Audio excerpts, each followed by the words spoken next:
Na zmahanju učestvovali 40 školjare, 25 zo sporijadnej nastavi i 15 zo zvibornej. Šitski ukazali visoki uroven znanja i osvojili već jak 14 bodi, keljo trebalo za trece mesto, a za šecero mali i maksimum 20 bodi.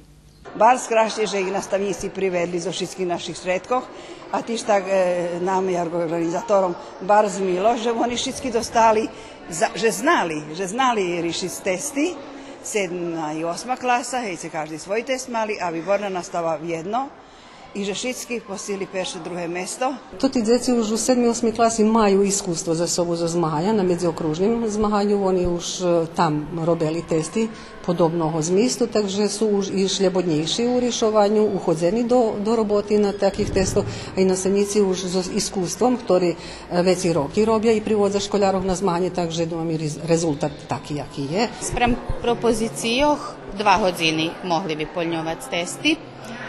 Ocenjeli sme, že to za školjarov celkom dost, gdje po jedni vyhodzeli skore iz ozučalni, to znači, že boli dobre porihtani, že im testi ne predstavljali veliki počeškosti.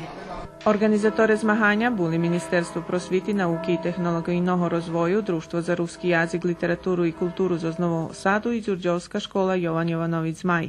Testi za porjadnu nastavu sostavil profesor dr. Julijan Ramač, a za výbornu profesorka Melanija Sabadoš.